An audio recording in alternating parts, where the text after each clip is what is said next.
This is East Asia Tonight. Good evening, I'm Telly Edwards. Tonight's top stories from East Asia. The region cannot afford to sleepwalk into crisis. That blunt warning from a leading defense think tank flagging rising instability in Asia-Pacific, from unchecked military tech to nuclear proliferation.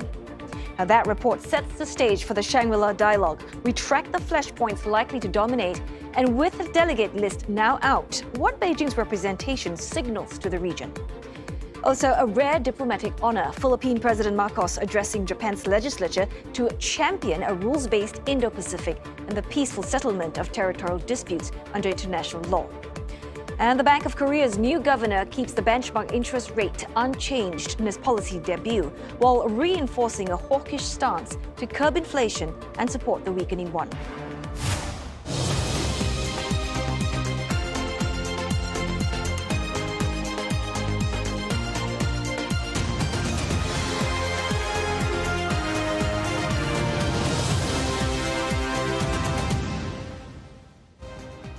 Also ahead, Samsung narrowly avoids a massive strike after reaching a last-minute deal with its workers' union, averting what could have been a huge impact to the South Korean economy. We unpack what's described as a seismic agreement and who really came out on top.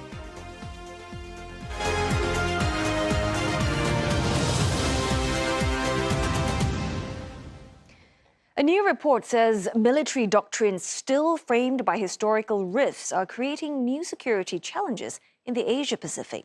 Now, the International Institute for Strategic Studies released its regional security assessment ahead of a Shangri-La Dialogue this weekend, and it warns of unfettered risks in defense technology and a worrying proliferation of nuclear capability. A world, it says, that is sleepwalking into instability. A region no longer fully at peace. From border clashes between Thailand and Cambodia to brief battle between India and Pakistan, Asia-Pacific is witnessing growing threats to security that a new report warns could be here to stay. London-based IISS highlighting in its new publication what it calls principal fault lines running through the Korean Peninsula, the Taiwan Strait, and the South China Sea that could lead to conflicts between nuclear-armed powers. All this while major wars are ongoing in Europe and the Middle East that are damaging economies and threatening long-term political stability. The report argues that while security challenges have always been complex, the current pace, scope, and intensity have dramatically increased, and countries are beefing up defenses and strategy to prepare for the real possibility of war. According to the report, military doctrines, formal or informal, hold the key to how armed forces plan their wartime moves. India, for example, focuses its military doctrine on managing challenges posed by neighbors Pakistan and China. While superpowers China and the US have dueling visions of a possible conflict over Taiwan and securing a stronghold on the Asia-Pacific region. While these doctrines can't predict when a war will break out, they can give a sense of how states choose to deter threats and protect what they claim is theirs. They are largely still shaped by geography, as seen in border and maritime disputes. Asia-Pacific is particularly vulnerable to shifting geopolitical tides in the Indian Ocean, especially for energy transits and trade routes. The most telling, recent illustration, Iran's chokehold of the Strait of Hormuz and the US's blockade of the waterway, triggering a global energy crisis. Another risk fueling the flames of war, the rise of artificial intelligence, drone warfare, and quantum technology as countries battle for tech supremacy. And finally, the report warns of a growing threat of nuclear war. China and North Korea's growing arsenals have pushed regional states towards expanding their own nuclear capabilities. The report warns that these developments, if left unchecked, are pushing the world closer to a new nuclear arms race, with the Asia-Pacific at its center. Now, my colleague Arnold Gay spoke with Dr. Evan Laxmana, Senior Fellow at International Institute for Strategic Studies and editor of the Institute's Asia-Pacific Security Assessment Report. And he said that countries no longer regard conventional wars as far-fetched, warning of a growing nuclear race in the Asia-Pacific. I think in the last year alone, in 2025 in particular, we've seen direct border wars between Thailand and Cambodia. We've seen the war in terms of the South Asian continent as well. And so when you look at that and when you look at how the frequency of conflicts within the region and that are affecting the region directly have become much more intense. And certainly the war in the Gulf has a direct implications for the region as well. And so you have a very challenging and combustible mix between internal security challenges that's always been there, a major security flashpoints that remain unresolved, as well as the lack of what I would say restraint when it comes to conventional wars. That lack of restraint is now fraying, and in fact states are no longer seeing conventional war as something that's far-fetched. Right. So I want to pick up on that particular point. So it's not just about the number of conflicts. It's how they're being fought as well. How much of a change has that been? Well, I mean, as we've seen with regards to the Thai-Cambodian war, as we've seen with regards to India and Pakistan, there are some parts of how they fought those wars feels somewhat similar with what we've seen in Ukraine, for example, in terms of the use of drones, the use of missiles, the use of advanced fighter aircraft. So in that sense, it is conventional use of military assets, but the ways in which they've done it, I think, is not at the scale of what we've seen in Ukraine, of course. But because they have not done this before, this is relatively new. In that sense, that means the next time around, it might be worse. Right. I want to pick up again on that particular point about military doctrine. It's a special topic in your report. So my question is, why does it matter how the US or China or India prepare to fight each other? I mean, does it really matter in terms of the context here, in terms of the Taiwan context as well? So in an interesting way, a military doctrine can almost become a self-fulfilling prophecy, because the idea is that you train how you want to fight. And part of how you train is developing scenarios and exercises as real as you can. And when we look at the growing sophistication of how the U.S. conducts military exercises with its partners and allies in the region, when you look at China's military exercises in the Taiwan Strait, then you start to see a growing sense of tension, not just because of the exercises, but because the way that those exercises are done, the assets deployed, the sophistication. If there are accidents or miscalculations, if there are misinterpretations of those exercises, then I think the risk of conflict, grows as well. And so the doctrinal documents, prescriptions, force development, exercises, these are all important signs of how serious should we be anticipating a future conflict, how that future conflict might be fought, and to what extent can we find ways to mitigate those risks. I want to ask you about geography now, also a major component of your report. Choke points, coastlines, land borders, Iran's, if you like, blocking of the Strait of Hormuz, I suppose, is a prime example of what can happen. In this part of the world, are there the equivalents, that can cause the same kind of havoc and the same kind of crises, that has resulted from the Strait in the Middle East? Well, I mean, certainly across Southeast Asia and the broader Asia Pacific, there are many unresolved border disputes, both in terms of a land border as well as maritime disputes. So they do become a potential security flashpoint if those issues are unresolved, as we've seen in the South China Sea, as we've seen with the Thai-Cambodian side. But they also provide a sense of parameters of how the armed forces of these countries with unresolved disputes plan to fight. How they develop their armed forces on the military side, on the army side, or for the Navy side. I think they all are driven by how they envision a future conflict within their geography might take place. And so I think it's particularly challenging to look at the geography of the maritime theater in Southeast Asia, for example, whether it's the Straits of Malacca or the other straits on the Indonesian waters. That creates the kind of opportunities and challenges for the military to maintain the security of the country, but how they intend to develop their forces, what capabilities to buy, what exercises they have to do. These are all tied to how they view the forces of geography in shaping their military thinking. Okay, so one of the more alarming, and I'm not saying the rest are not alarming or not concerning, is how you frame what's happening in terms of there being an early stage, if you like, the early stages of a nuclear arms race in this part of the world. I mean, how did that happen? Well, I think, first of all, the nature of arms control and non-proliferation regimes have been slowly decaying, I think. And in the last few years, we've seen sort of a much more hardened position to not return to arms control. Russia, China, US, I think certainly are at the top of that list. But also the growing modernization of nuclear weapons, the growth in nuclear arsenals.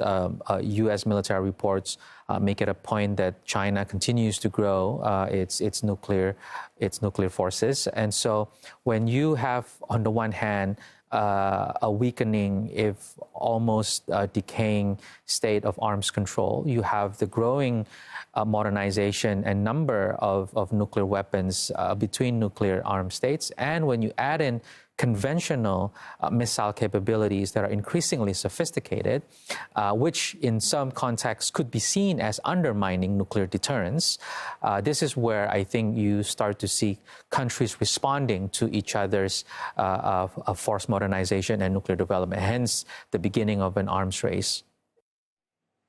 Well, China is urging the U.S. to adhere to commitments on Taiwan made during the leadership summit in Beijing this month. The Chinese Foreign Ministry was responding to a question on the risk of nuclear escalation should the superpowers come into conflict over the island. 首先，台湾问题是中国内政，解决台湾问题是中国人自己的事情，不容任何外部干涉。维护台海和平稳定，就必须旗帜鲜明地反对台独。美方要做的，应当是落实好两国元首会晤达成的重要共识，慎之又慎地处理台湾问题。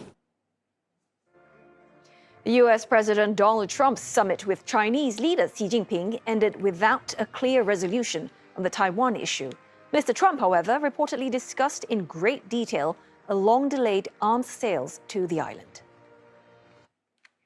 A Philippine President Ferdinand Marcos Jr. is on a 4-day state visit to Japan. Well, this afternoon, he addressed Japanese lawmakers and used his speech to deliver a firm message on regional security. Now he's in a press conference with Prime Minister Sanae Takaichi. And you are looking at live pictures out of Tokyo. Now, it certainly has been an exceptional welcome and a clear strategic signal about the future of Philippine-Japan relations. President Marcos's 4-day state visit to Japan culminates today. And as mentioned, these live pictures show the president alongside Prime Minister Takaichi as the two leaders wrap up talks in Tokyo. The red carpet treatment began yesterday at the Imperial Palace, with President Marcos receiving one of Japan's highest honors during a special meeting with Emperor Naruhito. A powerful symbolic gesture as the two nations mark 70 years of diplomatic ties. Prime Minister Takaichi Sanai, the esteemed members of the Japanese and Philippine delegations, friends from the media, ladies and gentlemen, good evening. Prime Minister Takaichi and I just concluded a very productive and forward-looking bilateral meeting covering the ever-expanding scope of Philippine-Japanese relationships. As we commemorate the 70th anniversary of the normalization of diplomatic relations between our two countries, I am pleased to announce that we have elevated our relationship from a strengthened strategic partnership to a comprehensive strategic partnership. This milestone reflects the strength, depth, and breadth of our ties as we respond to the evolving challenges and opportunities of our time. Our discussions reaffirmed our commitment to further advance cooperation across key areas, including economic partnership, energy resilience, decarbonization, cooperation in defense and security, maritime matters, as well as emerging and future-oriented sectors. We had meaningful exchanges on regional and global issues, including challenges that are now emerging in the Indo-Pacific region, and of course the developments in the Middle East and their impact on energy security. We appreciate Japan's expressions of support for the Philippines' chairship of ASEAN this year and for ASEAN's unity and centrality. Today, and I will have much more from this press conference a little later this hour from our senior correspondent Michio Ishida, who's following every move for us in Tokyo. Now, as we mentioned, Philippine President Ferdinand Marcos, in his address to the Japanese Diet's upper house, hailed 70 years of restored diplomatic ties and mutual trust between both countries.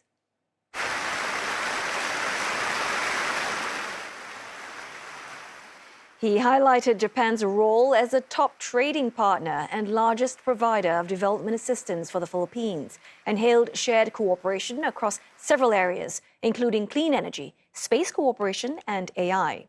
Mr. Marcos also welcomed Japan as a long-standing partner of ASEAN and in promoting a, quote, free and open Indo-Pacific. In an increasingly complex Indo-Pacific, where tensions test the resilience of a rules-based order, our two nations remain unwavering in our commitment to uphold international law, promote stability, and advocate for the peaceful settlement of disputes. He also affirmed Philippines' position in upholding a rules-based maritime order, while also acknowledging Japan's support for peace and development in regional waters. The Philippines and Japan are committed to strengthening maritime security and ensuring that our seas remain open, secure, and governed by rules, not by force. Mr. Marcos's visit so far has been marked with exceptional hospitality. He has been conferred a prestigious national award, and a state banquet was held in his honor at the Imperial Palace. And of course, we'll have more details on this with CNA's Michio Ishida later this hour on how talks between the leaders went. Coming up on East Asia tonight, China pushing back against the EU after reports that the bloc could widen import quotas and tariffs on Chinese goods.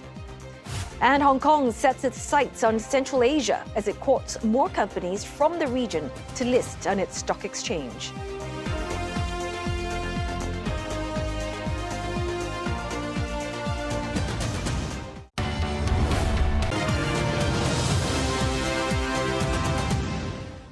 Hello again. Good to have your company on East Asia tonight. It is time now to get our business updates from Olivia Marzuki. So, Liv, let's talk about South Korea's central bank. Apparently, it's held the rates steady. But tell us more. I mean, this does not exactly mean it's a dovish pause, is it? That's right, Oteli. So the BOK stayed on hold, but the sentiment and the message was more cautious than markets may have hoped. The Bank of Korea kept its benchmark interest rates unchanged at 2.5%, citing growing financial stability concerns. The decision reflects a broader shift by central banks away from monetary easing as energy price shocks from the Middle East conflict fuel inflation pressures. Despite headwinds, the economy rebounded stronger than expected in recent months, driven by AI-led exports and investment. GDP expanded 1.7% in the first quarter from the previous 3 months. Chip exports surged more than 200% in the first 20 days of May. At the same time, inflation pressures intensified. Headline inflation breached the central bank's 2% target, rising to 2.6% in April. A weakening won is also pushing up costs in supermarkets and factories. Housing-related risks remain elevated. New central bank governor Shin Hyong-sung signaling a hawkish tilt in its policy debut, saying trends in inflation, growth, and the currency, as well as housing, point to a clearer policy path ahead. The BOK bumped up its inflation outlook for this year to 2.7% from an earlier projection of 2.2%. It's factoring in the spillover effects from rising oil prices. It also raised its 2026 growth forecast to 2.6% from 2%. Economists say the new projections are also likely to fuel speculation of rate hikes to come. While the Korean won largely unchanged following the decision, the benchmark Kospi closing down around 0.5%, as markets have been wagering on a hike. China has pushed back against European Union's plan to expand import quotas and tariffs on Chinese goods. The bloc says the measures are needed to protect European industries that are being threatened by Chinese overproduction. But China's foreign ministry dismissed the EU's rationale for the trade imbalance. 国际贸易是双向选择，不存在强买强卖。中欧经贸关系的本质是互利共赢，中方从不刻意追求对欧洲的贸易顺差。欧方应当全面、客观看待中欧经贸关系，恪守自由贸易承诺。中方也在密切关注欧方的动向，将采取必要措施维护自身的正当权益。 The EU's Industry Commissioner Stefan Sejourn says the bloc faces a daily trade deficit of around $1 billion US dollars, and 29 million jobs are at risk from Chinese overproduction.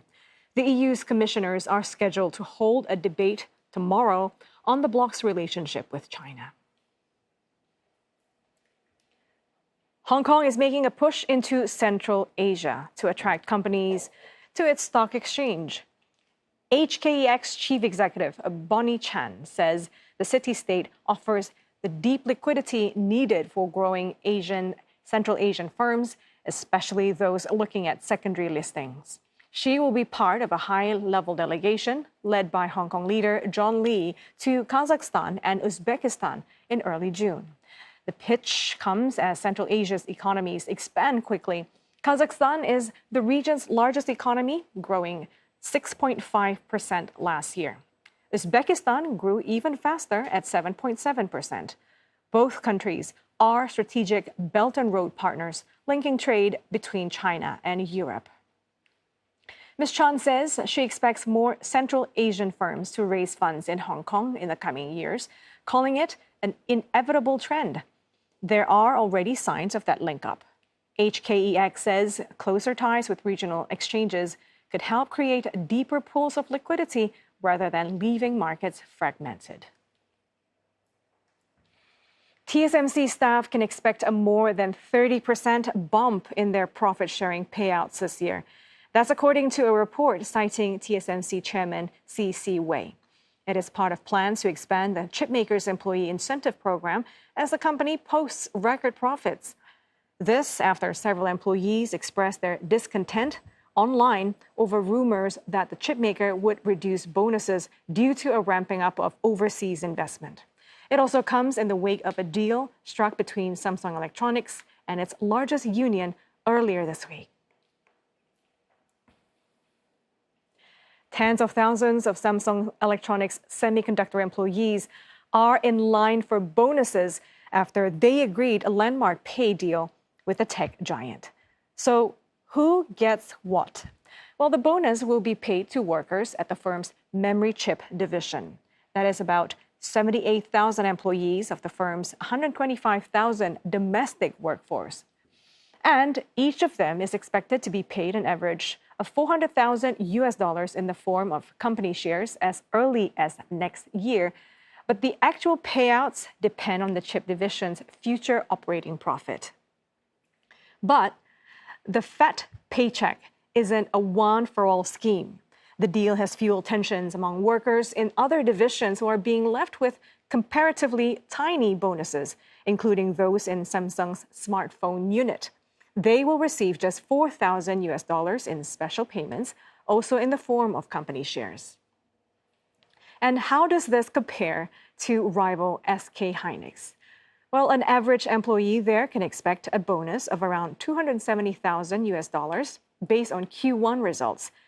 But analysts say its payment could end up topping Samsung's as they expect an even bigger full-year profit figure. And what could the deal mean for the wider nation? The Federation of Korean Trade Unions called on the government to establish fair distribution mechanism so that the enormous productivity gains and profits generated are not just concentrated in the hands of a few. The deal has already fanned a debate over how AI profits should be distributed. A senior presidential official has floated the idea of, quote, a national dividend, arguing that excess AI-related tax revenue could be used to support social welfare programs. It has also created a sort of domino effect with workers in sectors ranging from biotech to autos to shipbuilding asking for a larger share of the profits. However, corporate groups have been quick to point out that the situation in Samsung is a unique case of an industry in the middle of an exceptional boom. Ben Amons of FedWatch Advisors tells us how sharing AI profits with employees also stands to benefit the company. Should be good because, it retains talent and it drives productivity of the workers who receive these bonuses. And although it could affect, I guess, the bottom line somewhat because of cost, ultimately these bonuses are driven by performance. And so paying out this type of compensation, I think, is only a good thing for the company in terms of growth. And what the challenge maybe will be is that it's not to the satisfaction of the workers when we get more revenue generated as a result, and they're going to go back to negotiations trying to have even more bonuses. Then I think that will become a negative story. But I think this has ended well for the workers, but also ended well for the company. I think that this is only going to propel Samsung even further, given the demand for chips globally from Samsung. NIO shares are getting a boost from its new luxury SUV launch. The stock jumped by as much as 10% in Hong Kong and ended the day up 6.3%, while following a 9% rally in the U.S. listed shares. The Chinese EV maker says its six-seater ES9 is the country's largest electric SUVs. New car models in China are getting bigger, driven by higher profit margins. With subsidies for cheaper EVs reduced, consumers now have more incentive to buy larger vehicles. That's intensifying competition in the large SUV segment, with NIO's lower retail price highlighting the pressure. Known for its battery swapping technology, NIO is also planning overseas expansion over the next 2 to 3 years. But for now, its focus remains on the domestic market, where EV sales still have room to grow in underserved areas. And that's all a wrap in business for you. Oteli, back to you. Thanks so very much for that business update, Olivia. Right, we're going to go for a short break now, but coming up next, Top Security and Defense Forum, the Shangri-La Dialogue, starts tomorrow here in Singapore, with the war on Iran and escalating territorial disputes in Asia set to dominate discussions. We'll speak with our senior correspondents Olivia Seong and Young Wai Kit for more on what to watch and expect.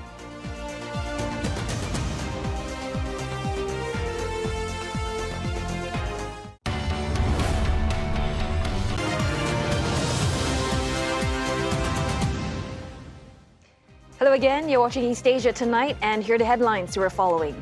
A warning that the world is sleepwalking into instability.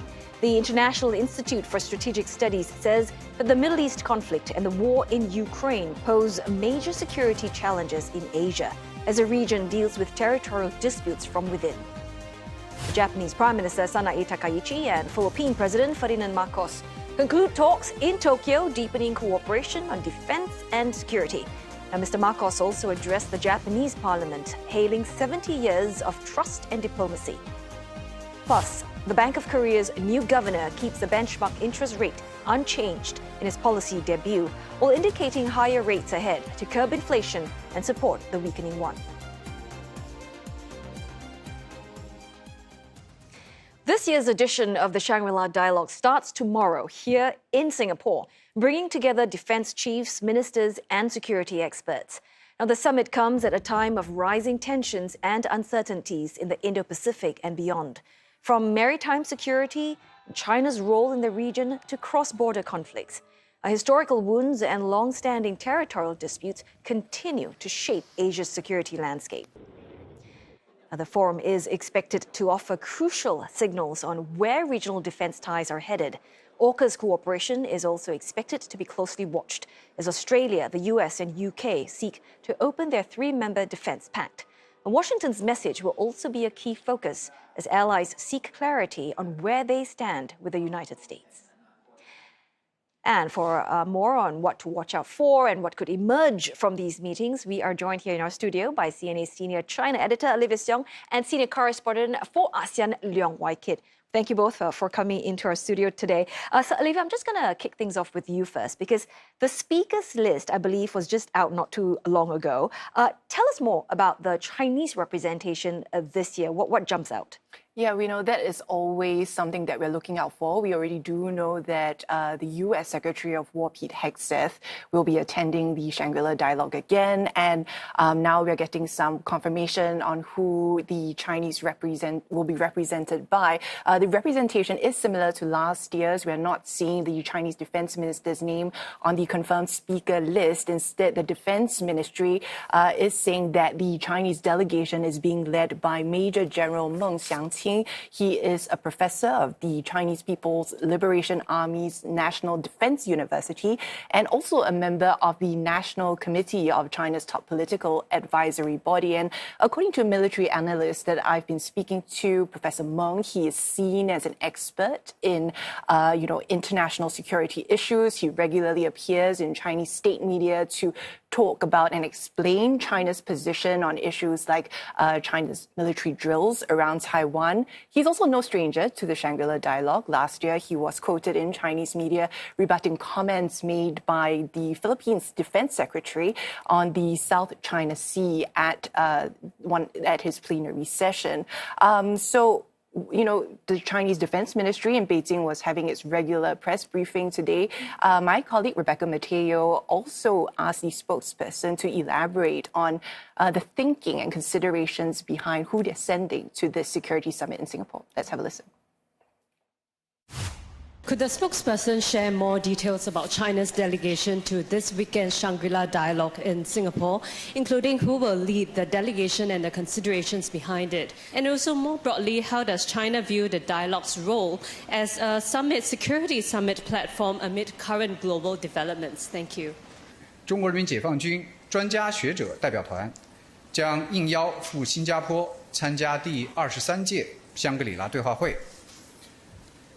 此次代表团团长为国防大学孟祥青教授，成员包括国防大学、军事科学院和海军有关专家学者。中方重视亚太地区防务安全合作，始终秉持开放包容理念，积极参与具有建设性的各类对话。这次派出的专家学者将深入阐释中方的理念倡议，致力于增信事宜、凝聚共识、深化合作，共同为维护亚太和平稳定贡献智慧力量。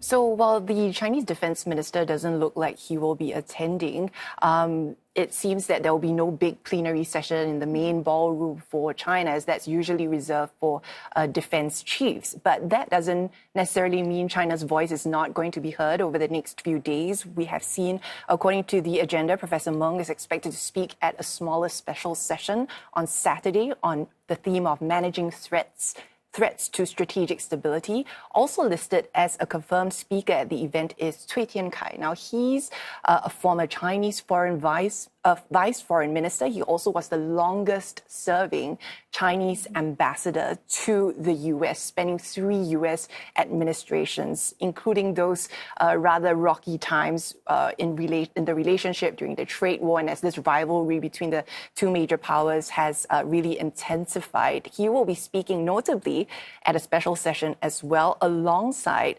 Lieutenant General George Rowell, who is Deputy Commander of the U.S. Indo-Pacific Command. So we'll be keeping an eye out for that. But beyond who is speaking, perhaps the bigger point that analysts and we will be looking out for is what does this mean about with regard to how Beijing views the Shangri-La Dialogue itself? It would seem that the representation does show that perhaps it is not so much as an emphasis for China, perhaps placing greater priority on its own Xiangshan Forum in Beijing, where analysts say perhaps it sees that as it being able to speak more on its own terms.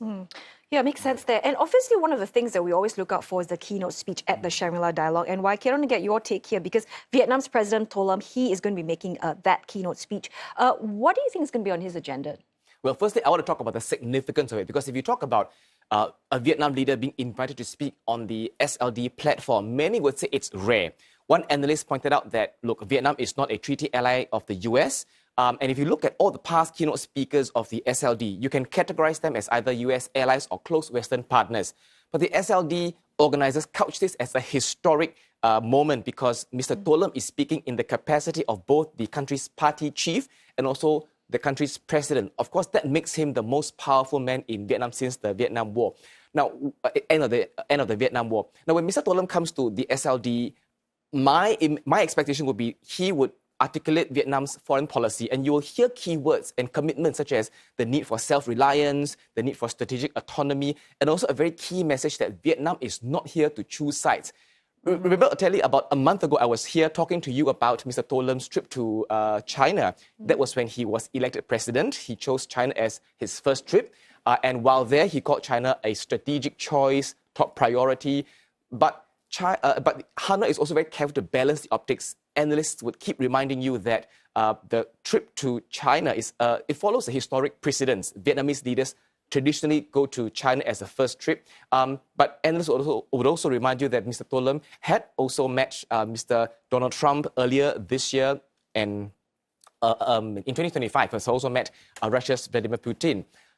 Now that Mr. Tolam is president, he's been traveling. He's in Thailand now, coming to Singapore tomorrow, Philippines next. And no doubt one of his key messages is multilateralism, which is also a very key element of Vietnam's foreign policy. And I want to talk about that sobering report from IISS there. And I want to highlight that report specifically saying that the region is no longer fully at peace. So, Waikid, what are some of the key flashpoints that you think it's going to be, debated and discussed upon at this year's dialogue? Right. If we look at the Indo-Pacific region, one of the IISS experts said that if you compare this year to last year, tensions have, I quote, definitely increased. And one of the big themes here is your cross-theatre developments. For example, whatever is happening at the Strait of Hormuz, that really affects the Asian economies. And the ASEAN summit leaders have been talking about your energy disruption and supply routes. That has a direct effect here. And the increasingly competitive Indo-Pacific would also mean that it's going to be overcrowded on the maritime sphere. You've got your naval ships from various countries, and there's always this risk of miscalculation or miscommunication. That said, navies and countries in the Indo-Pacific are taking steps to mitigate those tensions. Earlier, I spoke to a IISS expert, Darshana Barua. This is what she said. Take a listen. The naval domain and the maritime domain is moving from just being in the silos of the Navy to foreign ministries and policymakers, and that has become a component of bilateral relationships. So conversations and engagements between navies are going to be absolutely critical in ensuring that it does not lead to escalation. Yeah, so separately, another defense analyst told me that behind the scenes, navies around the region are now cooperating more. There are more joint patrols, they're sharing intel more often, and they're also cooperating with navies outside the region. And all these add to efforts to keep Indo-Pacific, the tension, keeping it low. So, Olivia, I want to bring you into the conversation because, we can't talk about the Shangri-La Dialogue without talking about US-China ties. And it appears to be somewhat more stable after President Trump's visit to China. But in terms of the military relationship, right, I mean, is it any different? And how do you think things are going to be playing out at the event? And that's an interesting question because at the end of President Trump's visit to Beijing, both sides agreed to build this constructive relationship, talk about strategic stability. But speaking to analysts, it's very clear that the thorny issues still remain. Having said that, though, we have to note that U.S. Secretary of War Pete Hegseth was in President Trump's delegation to Beijing. He said with the Chinese Defense Minister Dong Jun, we know that they chatted. What exactly they spoke about, we don't know. But following the visit, the two sides did say that they agreed to make better use of communication channels, including in military-to-military fields. The Chinese Defense Ministry also said the PLA is willing to improve dialogue and manage differences with the U.S. And you mentioned that IISS report, but it did say that, in the Asia-Pacific, a possible conflict between the U.S. and China over Taiwan, especially, has loomed large in recent years. And that's also because this strategic rivalry between the two sides hasn't disappeared after just one visit. Have a listen. Dialogue, for dialogue's sake, is important at the end of the day. Whether or not there were concrete takeaways on specific security issues aside. I do think, however, that the steps that we saw each side take represent more tactical changes in the bilateral relationship rather than wholesale strategic shifts. At the end of the day, strategic competition is still a driver in how these two countries view each other, and that, I imagine, will continue. And so all eyes will really be on that speech by the U.S. Defense Chief, how the Chinese delegates respond to it, but also remembering that this is a 3-day event. It's a dialogue, but going beyond that, what is also key is what's happening on the sidelines, a lot of engagement, a lot of talks. Even though it looks like the Chinese defense minister isn't going to be here, analysts are saying that there are still more opportunities for the two sides to speak in person. And the fact that they are speaking is a positive sign for the region. Right, and I know it's going to be a very busy next few days for you both. We're looking forward to your coverage. Thanks so much for being here with us in the studio today. And there I was just chatting with CNA Senior China Editor Olivia Seong and Senior Correspondent for ASEAN, Leong Wai-Kit. And from Friday to Sunday, we will be bringing you the latest from the region's top defense and security forum with updates, reaction and analysis throughout the day. So do join us for that. And you can also get the latest from our website, cna.asia, or on our mobile app. Right, on that note, we are going to go for another short break now, but coming up next, Japan rolled out the red carpet for the Philippine leader. Our senior correspondent, Michio Ishida, joins us in just a moment to break down major agreements reached during this visit.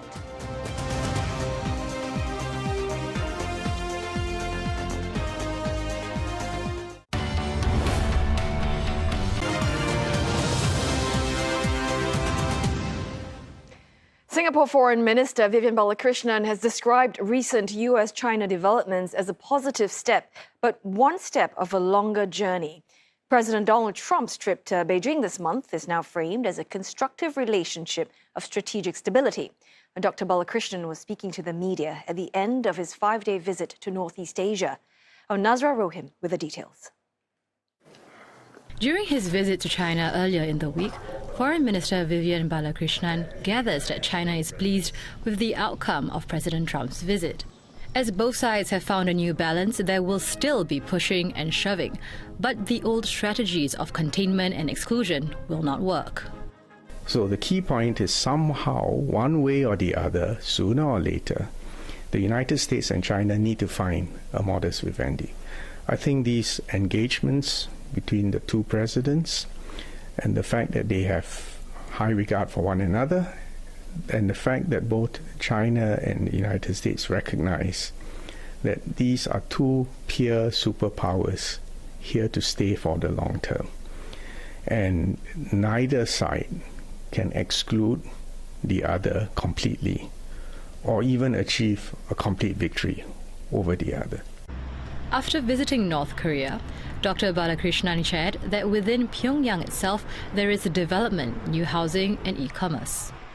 The other thing which has changed, quite markedly I would say, is their current outright categorical rejection of reunification with the ROK. This seems to be a more recent, hardened position. and I'm sure there are more detailed local domestic reasons for that stand, but nevertheless it is what it is. They do not accept any possibility of reunification. Another thing that has changed, as observed by Dr. Balakrishnan, is that at this point, North Korea appears not to be keen on any engagement with either the US or South Korea. Instead, it is focusing on building up self-reliance and own military deterrence. When asked if Singapore has a role to play as a neutral channel of communications, Dr. Balakrishnan says Singapore is not putting up its hand in this matter. For Northeast Asia, in a sense, because Singapore is a small city-state dependent on trade and safe and stable maritime corridors and supply chains, peace in Northeast Asia is of great importance to us. So, for instance, the situation in the Korean Peninsula, stability here does have profound impact if anything goes wrong. In reference to his recent trips, Dr. Balakrishnan says it is necessary to engage old friends and new partnerships. Even in this digital age, there is no substitute for face-to-face meetings, shaking hands and understanding each other's perspectives. Philippine President Marcos Jr. and his Japanese counterpart, Sanae Takaichi, announcing today the elevation of diplomatic ties to a comprehensive strategic partnership. Now, the upgrade coincides with the 70th anniversary of the normalization of diplomatic ties between both countries. And for the very latest, we are joined now by CNA senior correspondent Michio Ishida, live from Tokyo. Michio, first up, walk us through what are some of the key agreements and deals that came out today? Well, definitely the upgrading to a comprehensive strategic partnership is a big deal. This means collaboration will deepen in a wide range of areas, signifying the highest level of political trust. And it's regarded as the first high-level partnership for the Philippines. They will start discussing GSOMIA, or the General Security of Military Information. It's an agreement which Japan has so far with 10 countries, which includes the US, Australia, India, and the UK. And Japan will advance transfer of defense equipment. And for that, we'll start discussing the transfer of its Abukuma-class destroyer. Now, on the economic front, they signed a treaty for the avoidance of double tax on greater cross-border investment, cooperation in agriculture, fisheries, improved quality of the health sector, carbon emission, development of human resources, and advanced cooperation in future-oriented areas such as artificial intelligence and space. And Michio, we know that both countries face territorial disputes with China. Curious to know, was there any mention of that during the presser earlier? Well, indeed, Japanese media has been highlighting Japan's highest level hospitality is meant towards Mr. Marcos Jr. on the back of tensions both countries face between China, but neither mentioned in public China. Now, Mr. Marcos Jr. indirectly mentioned China when he addressed the upper house of Diet, referring to 10 years since the arbitral tribunal awarded under the United Nations Convention on the Law of Sea to the disputes between the Philippines and China. Now, he said, regardless of size and power, all states are equal, have a voice, and they're free to pursue development with international norms and law. Now, Mr. Marcos Jr. referred to Japan's steadfast support at times of heightened challenges, from maritime support to extending support for the Philippines, which has energy needs, given the situation in the Middle East. Now, Japan has been offering defense-related equipment to the Philippines under its official security assistance program. So far, it's offered coastal and air surveillance radar systems, and next, Japan's Abukuma-class destroyer is a possibility. Now, Ms. Takaichi said the Philippines is important as they share common value and they can work together for the realization of a free and open Indo-Pacific. And Mr. Marcos is expected to depart from Japan on Friday. Many thanks for that report on Japan-Philippines relations. CNA senior correspondent Michio Ishida speaking with us live from Tokyo. And before we go, a new ferry service is launching today that will add another direct maritime link between Japan and Taiwan. The Yaimamaru will initially ply a weekly route departing from northern Taiwan's Keelung port on Thursday and returning from southern Japan's Ishigaki on Sunday. A second weekly sailing is expected to begin in July. Now, Ishigaki's mayor, who was present at the launching ceremony, said that the route will serve as a new bridge supporting tourism and other exchanges. Japan was the top destination for Taiwanese residents last year, accounting for more than a third of nearly 19 million overseas trips. The attraction appears mutual. Taiwan's largest source of tourists last year was Japan, making up more than 17% of all foreign arrivals. And that's all we've got for you for this Thursday's edition of East Asia Tonight. Don't forget your headlines anytime at cna.asia. Thanks for watching.